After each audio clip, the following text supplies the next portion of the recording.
لوگ نماز اس لیے شروع کرتے ہیں، کہتے ہیں میں 5 نمازیں بھی پڑھتا ہوں، میں صدقات بھی کرتا ہوں، کام میرا پھر نہیں چلتا۔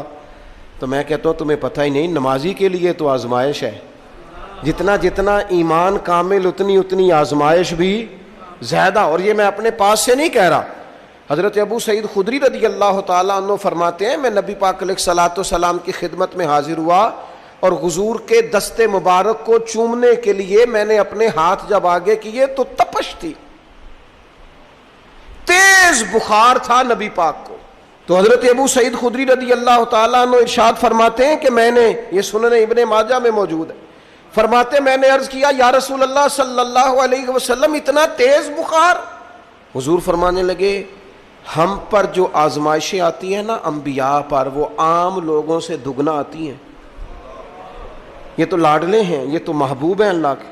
فرمایا عام لوگوں سے دگنی آزمائش آتی ہے، لیکن فرمایا ہمارا رب بڑا کریم ہے، ہمیں اجر بھی ڈبل ہی عطا کرتا ہے، ہمیں اجر بھی ڈبل ہی عطا کرتا ہے۔ تو حضرت ابو سعید خدری کہتے ہیں موقع اچھا تھا، میں نے ایک سوال بھی کر دیا، میں نے کہا یا رسول اللہ صلی اللہ علیہ وسلم بتائیے نا بھلا دنیا میں زیادہ آزمائشیں کن کو آتی ہیں؟ تو حضور فرمانے لگے سب سے زیادہ آزمائشیں اللہ کے انبیاء کو آتی ہیں، نبیوں کو آتی ہیں۔ حضور اس کے بعد فرمایا اس کے بعد جو ان کے زیادہ قریب ہوتا ہے اسے آتی ہیں۔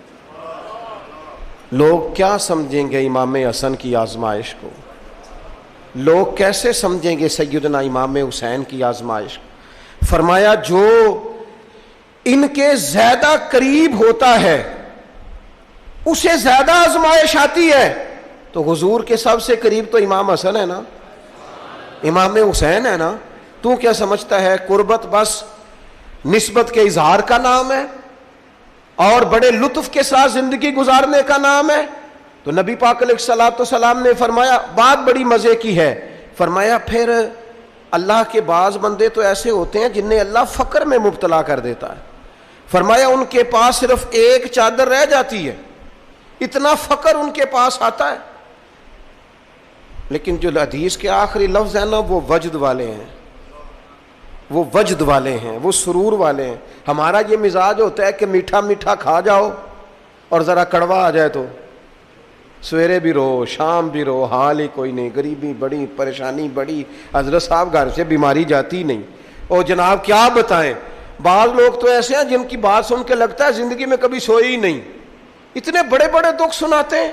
او خدا کی رحمت کا بھی تو ذکر کرنا، خدا نے جو تیرے اوپر انعامات کیے ان کا بھی تو ذکر کرنا، ان کا تذکرہ ہی نہیں کر رہا میرا بھائی۔ نبی پاک علیہ السلام نے فرمایا ان لوگوں پر دکھ آتے ہیں پر قربان ہونے کو جی چاہتا ہے ان لفظوں پر۔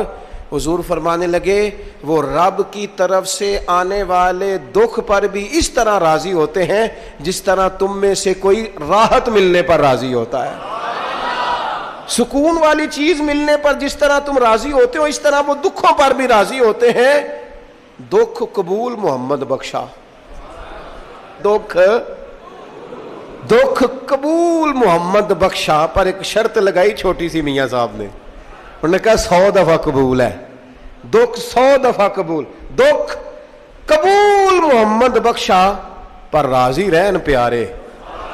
یہ شرط یہ ہے کہ تو راضی رہ، تو راضی رہ، دکھ قبول محمد بخشا، راضی رہن پیارے۔ اور حضرت سلطان صاحب کہنے لگے ایسا کیتی ہے جان حوالے رب دے، ایسا عشق کمایا ہے اسی مرن تو پہلو ہی مر گیا، باہو تا مطلب نو پایا ہے۔